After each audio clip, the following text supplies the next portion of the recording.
And welcome back. We have another episode here of the Kalos podcast.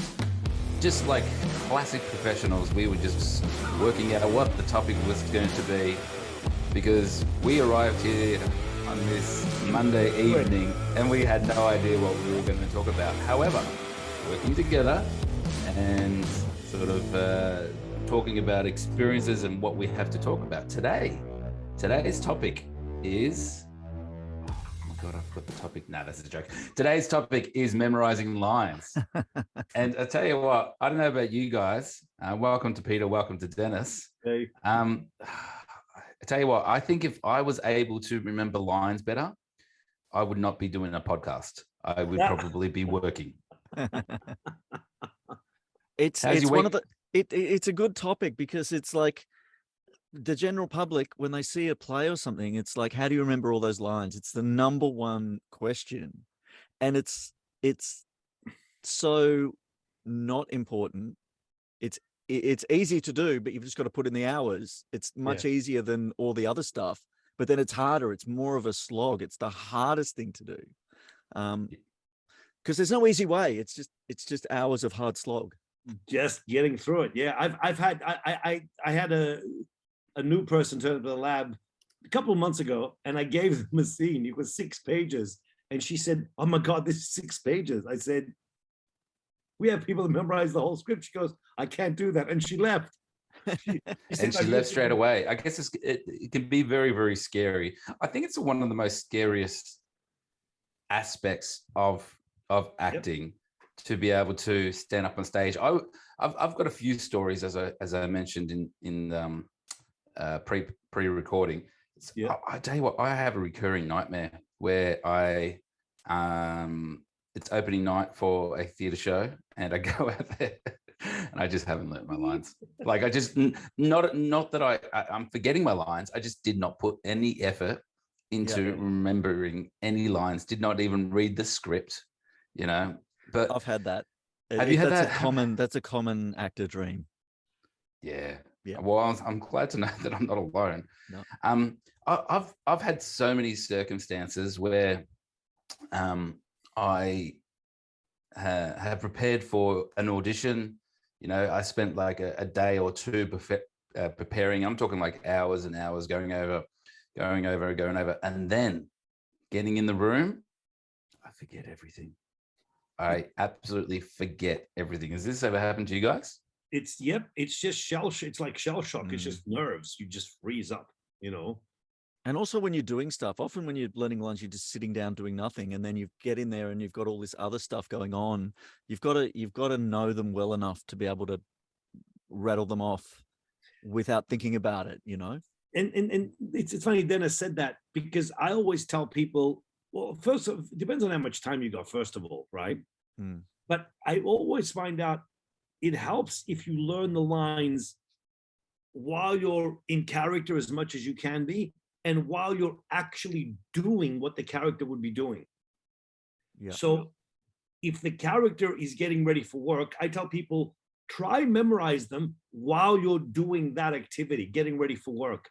Because what will happen is you get so used to learning them on the page, and then when you go and do stuff, the lines are somewhere here and the activity is somewhere here, and you forget them because you haven't, where if you memorize them together, it's like juggling. You're forcing yourself to juggle with 3 things together, you know what I'm saying? And they blend in easier. It takes a bit more time, but they'll stay with you. You know what I'm saying? We're learning by lines, learning by just, that's all you've got, lines. Where if you do it with the character, with the activity, sometimes also you find what triggers the lines. I tell people, find what triggers the lines, It is a fine line, particularly here in Melbourne, because they don't like to have, I don't know, they don't like to use props or, things like that, particularly. I don't know. The last time that I actually did a proper audition and I used, props and costumes and things like that, I think the costume they didn't mind. I think they enjoyed that. But some casting agents just didn't like the idea of having props. Have you experienced that before, Dennis?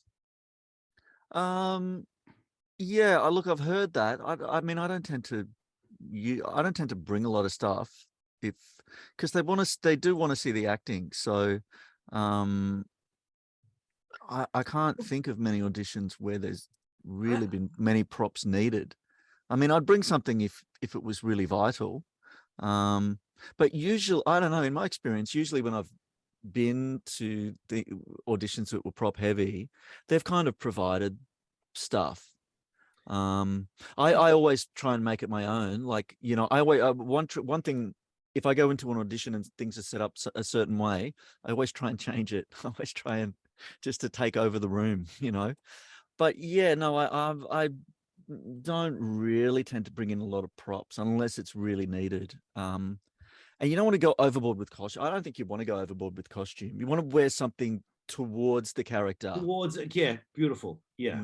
You know, if they want, you know, a suit and tie and you go with the sweatpants, it's hard to sell yourself. You know what I'm saying? Enough. Yeah. Sorry. I always tell people go in with enough of a suggestion, even a prop. If the prop is there and he doesn't stick out or doesn't notice it, I think they got not upset. I think they changed their minds when a lot of people would bring in like a whole bunch of props, and then the props would get in the way. They make it about the prop. Yeah. They drop the prop, or the prop took 2 hours to stand up.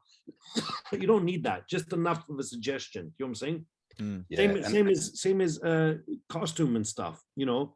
Now, as far as them being strict about the lines, I do have an issue with it. I don't want to say that they work differently in America. They still want the lines. I think it's a big difference overseas. They really genuinely, like the old days especially, they would have big whiteboards behind you. Like, see the posters back here? They would have the writing, the dialogue, and they'd say to you, we don't care about the lines. They wanted the gravy, the moment. So if you drop the line, they were completely okay with it. You know, I think I would have loved to work in those circumstances. It was so much, didn't have to remember so much night and day. Look, you know, we've got the benefit now, and it's a two-edged sword. I think I'd much rather go in the room, but there's so much self-taping at the moment. Yeah, and I think for lines for self-tape, you've got the benefit of, the best tip I can give for self-taping is get yourself a music stand, a tablet, and a free auto cue program, and have that set up on a music stand right next to the camera, which is probably your phone, and just, you know, take a few times to practice with the speed and getting the text right, and you just, you know, just have that auto cue going. It depends what it is. If it's for something big, you want to put the work in. But a lot of stuff that's like a first self-tape, they're seeing a whole lot of people for something that's like for an ad or something. Get yourself an auto cue. Just save yourself that time of having to learn those lines. Yeah, and it's handy to do that on an iPad. I tried to do that on a phone recently. Too small. And it was way too small. Yeah, way too small. And like I did a gig for a friend recently, and I had to try and remember some lines about cars and things like that.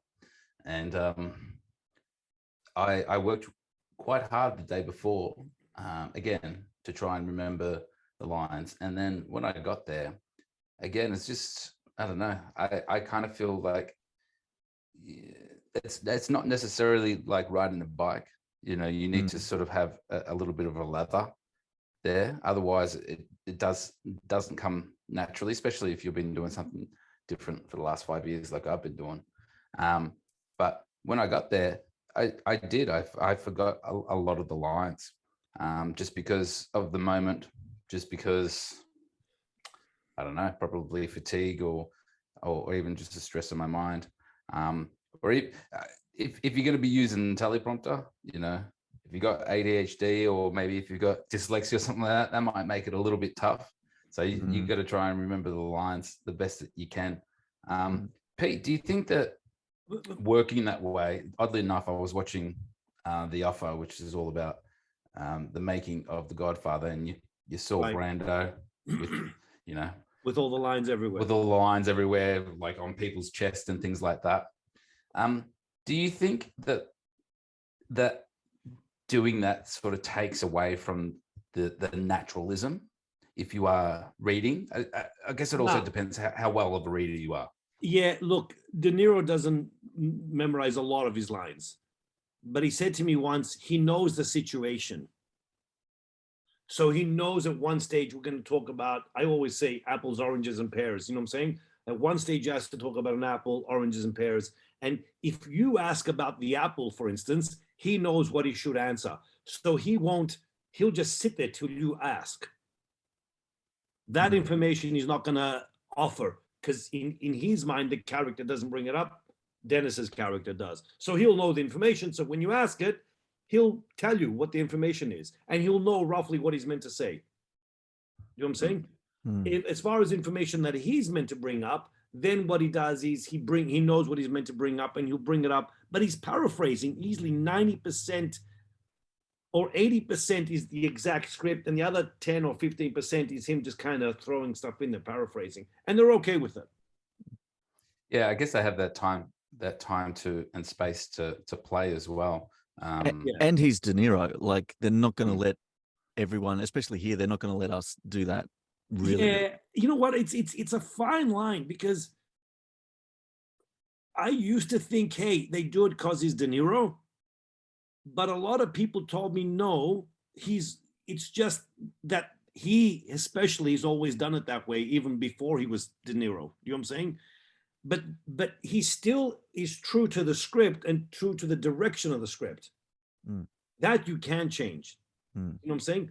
I always tell people, if you Google Robert De Niro directing Marlon Brando in The Score, you'll see that one day what happened is Brando got into an argument with a director who was directing The Score, and Bob kind of improvised with him. And if you watch it, they do 5 or 6 quite different takes, but every single take has all the information in it, roughly in the same sequence, and at the same time, each one is quite different.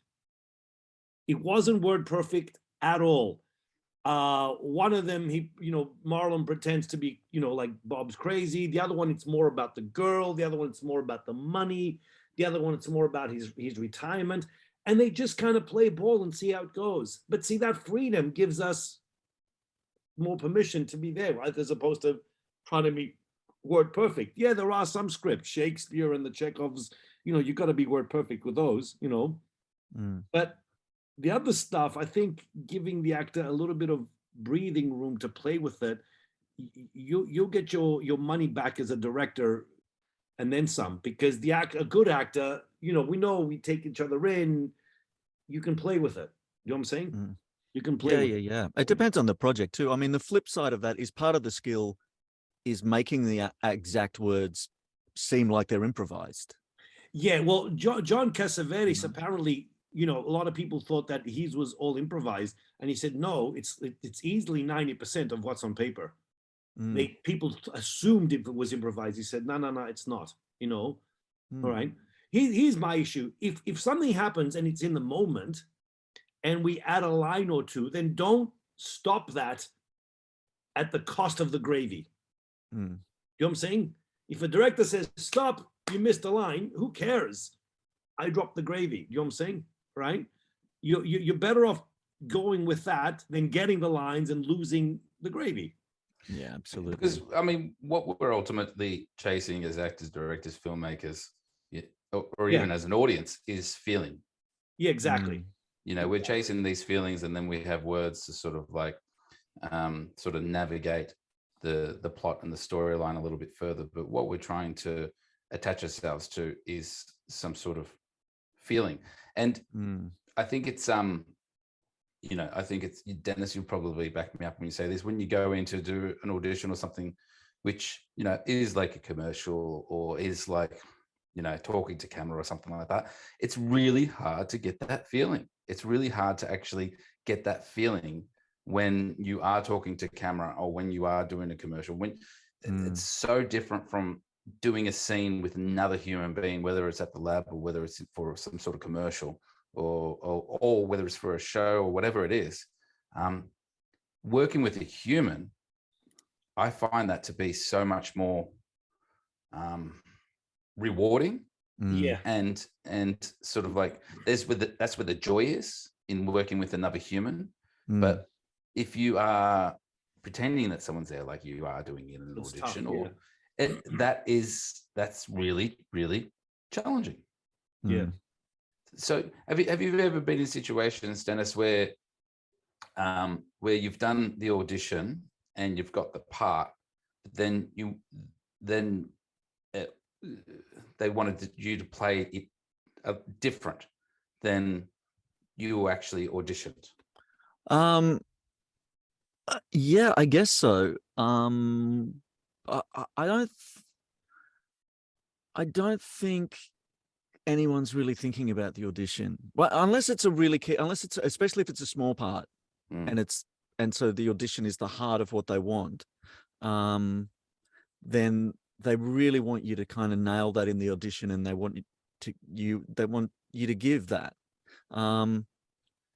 But if it's something more involved, I don't think anyone's really thinking about the audition that much, unless there's a particular flavor they wanted, like I said, that they're then not getting when you're shooting. But you're kind of not thinking about, I'm never thinking about recreating that audition moment. I'm just thinking about what I'm doing in that moment. And I think hopefully if you've got, a really juicy, collaborative, artistic kind of project, you're just thinking about what you're creating in that moment. You kind of, yeah. And I can't think of a specific example, but I'm sure things have changed. Things can change a lot from the audition. I mean, I think often, especially in Australian television, and this is just from talking to casting directors, this isn't necessarily my personal experience, although it is to an extent in auditions. But TV directors will come in to direct a particular block of a TV show.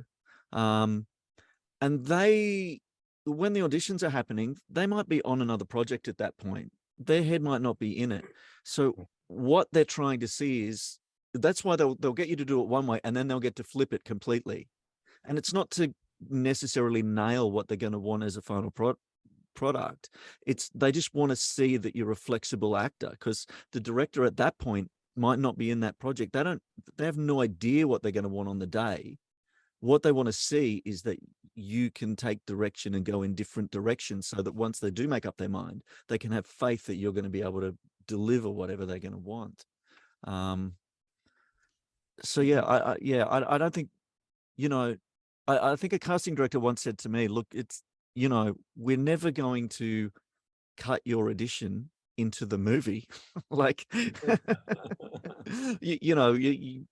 doesn't matter. Like, they're looking for, it's different. It's sometimes they're looking for exactly what they want in the film, and sometimes they just want to see where you can go, so that you can go anywhere once you get on set. Talk about memorizing lines and auditioning and stuff. I think one of the auditions that I was talking about leaving LA and coming back to Melbourne. And I remember after that audition, I thought, yeah, it's time to leave LA. I think you might have heard this story, Dennis. I was driving around the car in LA, and I was listening to the song Joy to the World by Three Dog Night.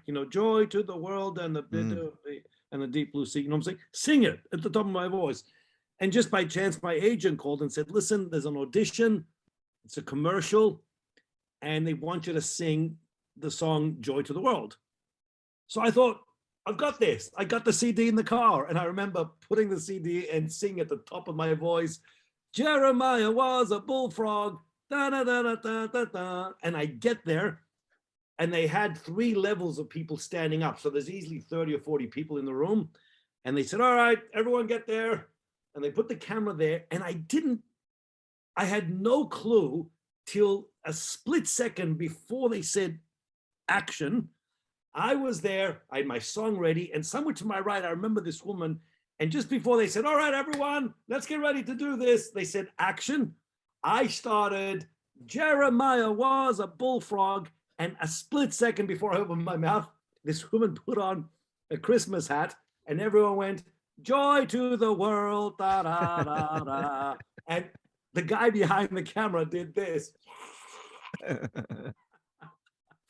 So that's the kind of person you're talking to when it comes to memorizing lines. Get the right script first.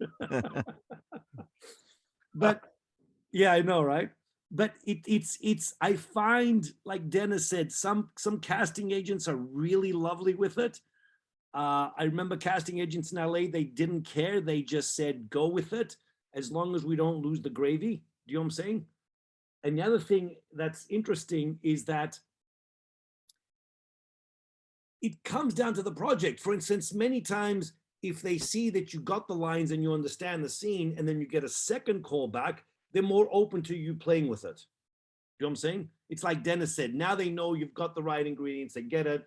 Now they say, can we play with this scene and see what we do? They're more open to improvisation then, you know, right? But also it comes down to time, how much time they actually give you. I mean, if they give you 2 nights and you've got 6 pages, you just got to sit there and memorize them. Which is tough. I do like corporate training gigs live, not filmed. And then notoriously give you pages and pages of new scripts at not much notice. And it's just, oh, I've got to slog this out. You do get better, especially if you're learning a similar type of thing a lot. You kind of do get quicker, but still, it's just a slog. It really is. We've got to get rich and famous enough to be like Johnny Depp, and he's got his own sound guy and wears an earpiece. So he's I would love that. Just got someone feeding. To be honest, I wouldn't like. I would hate that. What's his name? I couldn't. Liam Neeson does the same thing. Yeah. Yeah. If I could take the pressure off myself to have the lines at my beck and call, then I think that I would be able to focus on the part more than anything else. Of course, it goes against all the training and everything like that, but at the same time, I know that my biggest weakness was always just trying to remember lines, because they would just fall out of my little head. I always tell people, look, there's moments in a scene where you've got like a lot of, a bigger chunk of lines. If you've got like 5 to 10 lines on your own, memorize those really, really well, because that's your own moment. And parts that you interact with other people, their dialogue feeds your memory. You know what I'm saying? Like if they ask, where are you going? All you have to remember is where you're going, but they're going to ask you. So that kind of interaction kind of feeds the next beat or the next moment. But the moments where you go on a long kind of journey with your own dialogue, those moments you've got to have down as best you can, Yeah. I've been enjoying watching some classic films and horror films and things like that, and I've been doing a little bit stoned lately. And the thing that I've been noticing is that in between the lines, that's where I find the actor is actually acting more than any other space. It is something that's happening to them internally that they've worked on, or maybe that perhaps they're in the moment. Yeah. And they're bringing that. And like, I noticed this myself. I was actually having a conversation with my daughter she really loves narrative and she really loves stories. And we're always watching films, and I'm always trying to get her to understand plot and character journey. And she is starting to understand that just because you say a line, it doesn't mean that's what the character's thinking or what the character's feeling, and I think that's what can be interesting, if you're able to, because I mean, look, the reality is that if you have 100 people going in for an audition for one part and they've all got the same script, maybe 90% might just lean into the words. They will just lean into the words and they'll let the words dictate them. But there's that 10%, or even probably less, that will say their lines, but also something else will be going on internally. And I think it is the balance of that internal with the delivery of the lines that actually makes something interesting and potentially even lifelike. Well, because I agree with you there, Luke. And what I think one of the biggest thing, I remember Stella used to say, the character doesn't know the lines, the actor does. And her big thing was, what is the character doing? So she would always say, what's the action of the character while you're saying the lines? So I always found if I remember what the character's doing, like after this, I'm going to get up, go inside, change, you know what I'm saying? Or if the character's coming home from work. And I remember it helped me personally to memorize the line with that activity in mind. The character's coming home from work, right? Which means they have to unwind, take off their jacket, all that kind of shit. You know what I'm saying? Now, if in that process, the other person introduces their lines, yes, you have to talk to them while you still go on with the activity. Now, if that other person bolts in your face and starts yelling at you, you're going to stop the activity to interact. You know what I'm saying? But your intention is not to say the lines. Your intention is to come home from work. Yeah. So I also find that helps people when they so-called forget the lines. It's easy to then go, okay, let me just keep coming home from work. That so you're really stuck in the cold. You know what I'm saying? That really brings to mind sort of a big piece of advice that I think found really useful from David Mamet, who unfortunately has become a right-wing mugger nut job, but that's a whole other story. We have those. But one thing that he said was, and it's a good thing when thinking about lines, is that any scene, it doesn't matter what anyone's talking about. It's about what's going on between the people in the scene. Yeah. And if it's not, if it's just two people talking about someone else and it's actually about that, it's a shit scene and you should get rid of it. Yeah, and also, Dennis, you could be talking about the moon, but the scene is about what's going on between the people in the scene.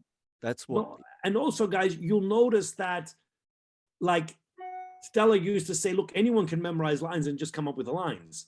A skilled actor will bring in those other ingredients. You know what I'm saying? The activity, the relationship, all that kind of stuff. So I tell people, since you're going to bring those things in there, do them while you memorize the lines. Yeah.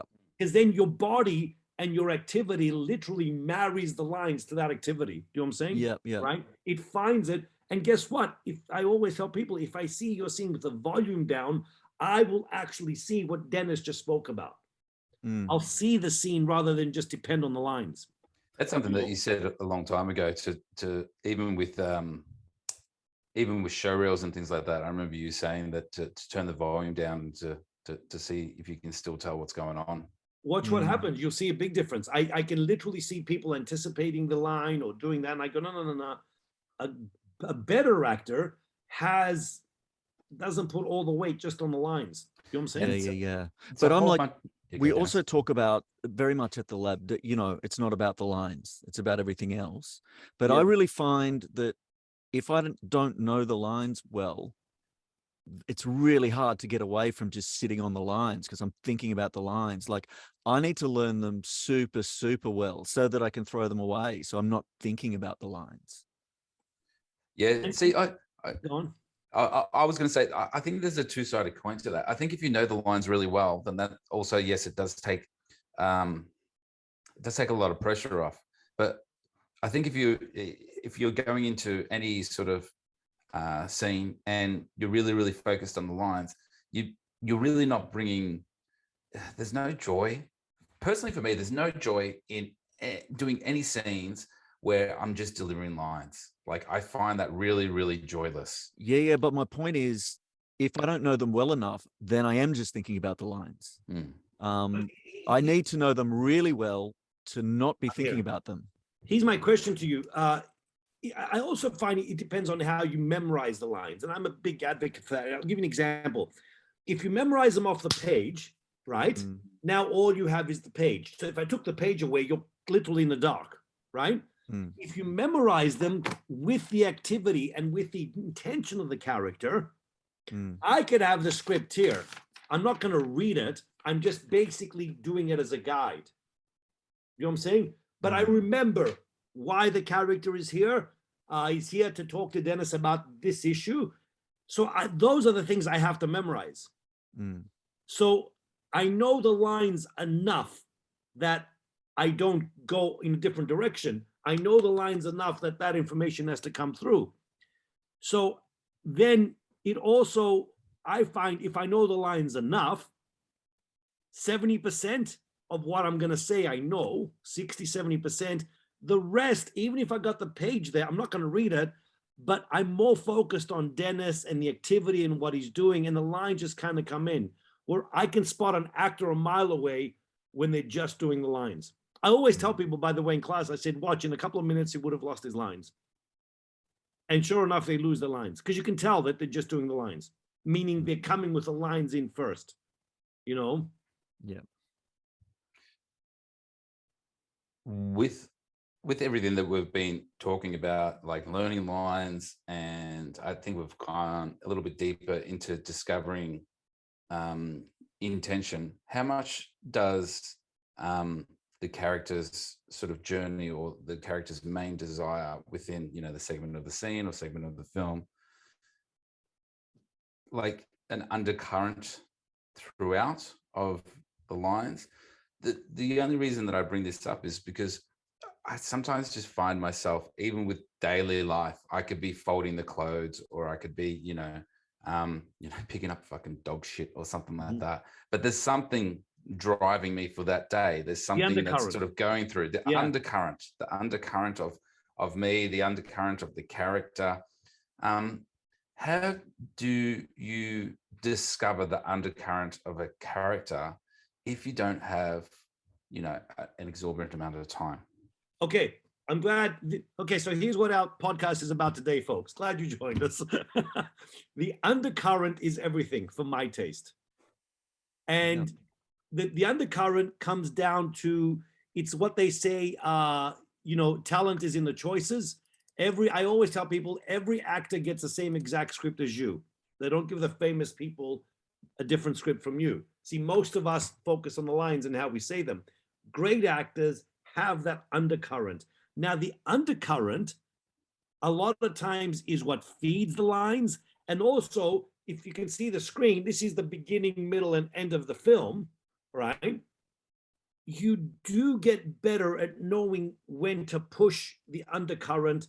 You're still got to create it, but you still got to put the lid on it. You know what I'm saying? You got to create it. You got to have it there, right? I'll give you an example. There's a scene called Indian Wants the Bronx. It's about two guys in the Bronx in a bus stop in the 50s. And I always tell people, what's the undercurrent? What's the undercurrent? Because if these two characters, their undercurrent is, I'm unemployed, I don't have a future. A couple of my friends have gone ahead. If you don't have that, there's no way you're going to pick on a guy who's waiting at the bus stop who happens to be Indian. Because if you did have a future and things were going great and you had a girlfriend and life was good, money in the bank, you wouldn't bother picking on him. You're picking on him because your life is miserable. And you know what I'm saying? And I remember once there was a kid in LA who shot someone in a street corner, and they said, why'd you do it? He said, because his life looked good. That's an actual quote, by the way, which means the kid wasn't good.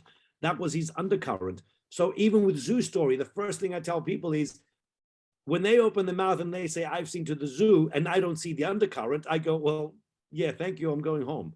Meaning the undercurrent is there long, not just before they open their mouth, during and after. Now, in real life, the undercurrent is there. We're trying to sit on it. We're trying to fight it. As an actor, you don't just create it once. You got to keep creating it. You got to keep feeding that fire consistently, not just when it's in the scene. Oh, I missed the puppy dog. You know what I'm saying? Right? Continuously. That undercurrent feeds the behavior, feeds the line, feeds the connection to the lines. Undercurrent is a big one, Yeah, Dennis, you've done heaps of theater shows. How do you keep that fire going? One thing that I find sometimes challenging, and maybe both of you will be able to attest to this, is that you sometimes discover something within the character and it sort of works within your sort of moment in time. And if you do that character long enough, you might find that sort of choice that you make has to change. And when you're doing a show, Dennis, and you're continuously trying to keep that undercurrent going, you're at the point now where you know the lines. How do you make it sound like it's coming from an authentic place and for the first time? That's just part of the skill, that's like, it's as Peter says, feeding that fire for anew, and not necessarily expecting a result. You kind of have an idea of where it's going to land, but Do you still have an ego about it, or do you think that the ego is gone by that point? Well, ideally the ego's gone. I mean, you certain actors and sort of every actor can get to a certain point with ego, but there's definitely a limit to where you're going to get with ego. Great performances come from completely No ego. stripping ego away and having no ego, and just being completely authentic. Because if you're coming from a place of ego, you're not going. It's not authentic. It's something else, and it's never going to be as great as coming from a more authentic place. Well, Pete, you and I did a show once where the actor did. I know exactly which one you're saying. You know which one I'm Me gonna say. too. Yeah, and he came off the stage and he thought he did great, but his co-star was just like, that was horrible and embarrassing. And I don't think he expected that. So if you come from a place where you are acting from ego, it's always good to sort of check in and just to make sure, are you being authentic? What is the undercurrent of your character? And when you're young, you can often do that. You can you get out there and you just throw buckets of energy all over the stage and you think, oh, that felt great. I got all that out. But you're substituting energy for quality. And you've got to find truth, like energy when it's needed. But it's very common to substitute energy for whatever authentically should be there, and just throwing those buckets of energy over the stage again is just going to assault your audience. It's going to excite them to a certain extent, but it's not going to sustain a show. And I remember one of my teachers once said, ego is good for the red carpet, not for the stage or for the studio. And he's right. It's really I think ego stops us from going where we should, because we're worried about, will I get it right? Will they like it? Will they not like it? That's just ego. Do you know what I'm saying? Right? Having said that, what Dennis said about the whole sustaining of it, once you put ego there, or once you do that, in LA, they call it, he's working off nervous energy. Do you know what I'm saying? That's just nerves. That's you feel. People say, I felt it. I go, no, you just felt this rush of energy. That's not acting. That's just you getting nervous on set, and you feel it, and you go, I felt alive. I felt whatever. And I go, yeah, that's just nervous energy. It definitely won't sustain you 8 shows a week for like 6 months. It won't even. And imagine if you're and if you're doing the lead to a play, or and don't forget also, guys. We read the other day, Brando did like 800 performances of Streetcar, right? We read where Al Pacino said, I found it on the 86th performance. And he was talking about Shakespeare. And it was Charlie Rose. And he said to him, what happened before that? The poor people that saw it before that. He said, no, they still got a good performance. It's just that I found another key to the character. So I took it further, which tells you one thing. First of all, he's not mimicking every performance. Because if he's mimicking, then you wouldn't find these things. If he's exploring it with the intentions in mind, and he's discovering the words in the moment, like if I was doing the scene with Dennis, I would say them in the moment based on how Dennis is feeling, based on where I'm coming from. Then you discover the lines again and again. You're not mimicking. And that's a big part of it. You know what I'm saying? That's how you make it fresh and alive and in the moment, I always know, like if I'm doing a show and I'm like, if I'm thinking, oh, this is shit, this is going terribly, I know I'm in trouble because I'm in my head. I've got to get back on the train. But the flip side is, it's just as bad if you're on stage thinking, this is going great, I'm doing wonderfully. That's just as bad as thinking I'm doing terribly. Because whenever you're thinking about what you're doing, you're not in it. Unless you're doing, once you start thinking about how I'm going, it's all over. I mean, unless you're doing, like I used to do theater restaurant, and 6 months into that run, you'd be in the middle of a scene just ticking off a shopping list of stuff you needed to pick up on the way home.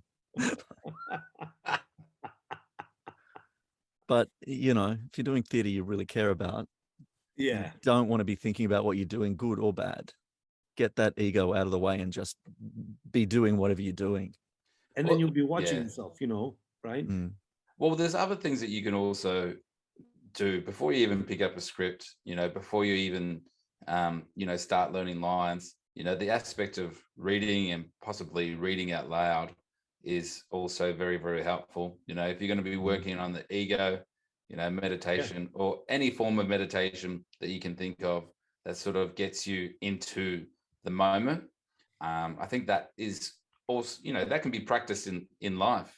You know, if you go outside into nature and if you're watching a bird or if you're just watching the trees, then you're able to, you know, you're able to focus on the moment. And that, you know, that's still part of the tools. Do you want to say something, Pete? No, I was just going to also, what helps also, is if you, I use the word marry. If you marry certain beats of the lines to either an activity or to an object, it literally is like an extra reminder of what's coming up. You know what I'm saying?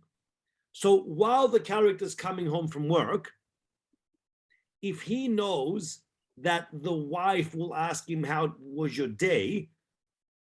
I know somewhere in me coming home, I'll get asked that question, how was your day? Right? So now I'm going to marry my answer to the activity of coming home. You know what I'm saying? Right? So by default, I've memorized that part and that activity together. Coming home. Something else is also going on differently inside of you as well. Correct. You know, did I just get 5 that day? Did I have a great day? Was it a shit day? That's the layer. But I now know I've married coming home, the activity, with her asking, how was your day? So that line, that moment will be fed with me coming home. I've married the action and the lines and the thoughts together, coming home. You know what I'm saying? There's other things that you can marry to an object. So as you come home, and then, you know, the scene is, the direction is, he sits down in his chair, I would put this object on the table that reminds me of the next beat. So I'm finding lines, not just up here, which is a memory of the page, but here. It's funny, the object you used was Post-it notes. This object with my lines written all over it remind me of my lines. Exactly. Hey, if that's what it takes, after a while, you don't even need the Post-it note because your brain does that association. Yeah. The big thing to that is, I'm not now thinking line on page 9. I'm thinking coming home from work. That little difference feeds your acting. Yeah. Because page 9 won't feed you. Coming home from work is an activity I can do. And sure enough, we've memorized that line now. She'll ask, how was your day? And I'll respond.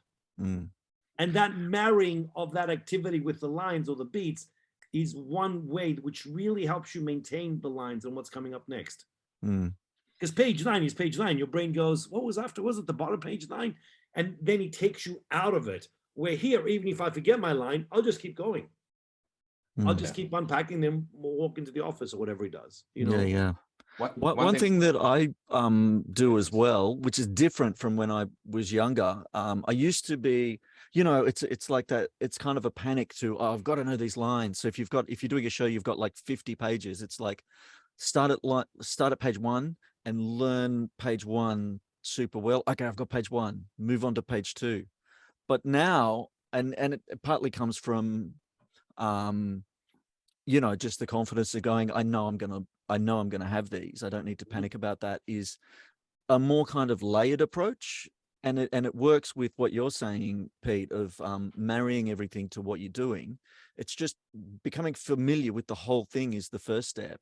Yeah. And then as you work, just become a little bit more familiar each day, especially as you work beats. As you work beats, hopefully, and if you get enough rehearsal, then working that beat will solidify that a bit more. But it's doing it more in layers. So instead of trying to lay down one big concrete slab, it's day by day, a little bit of layer and going, I don't know, I can remember this now, but I know in 5 minutes I won't remember that page. But that's fine. I'll come back and I'll do that again tomorrow, and then I'll remember it for a bit longer. You layer it. And I think that just the way memory works, you end up with a richer and more solid memory of it.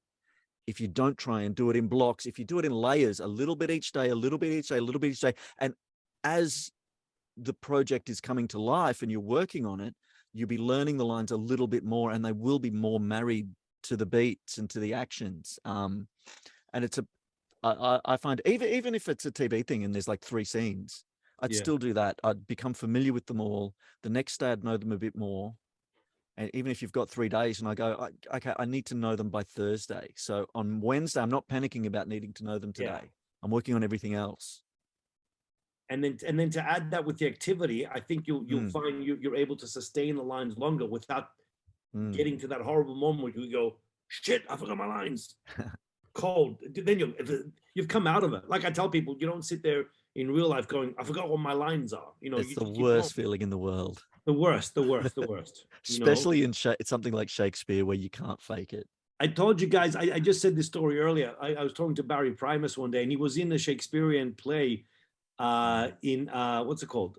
He told me 2 great stories, which I remember. It was Shakespeare in the Park, right?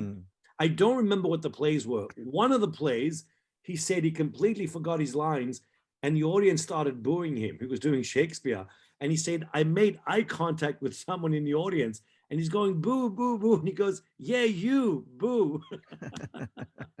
All right. But the other thing he told me was he was doing 2 Shakespearean plays.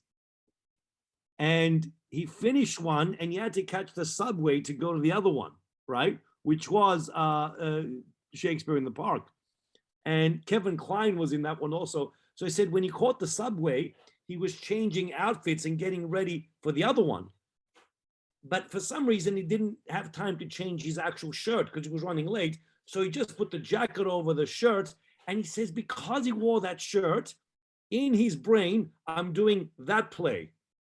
So he jumps on stage and starts doing other parts of Shakespeare, completely different play, you know, and everyone's like, what is going on here?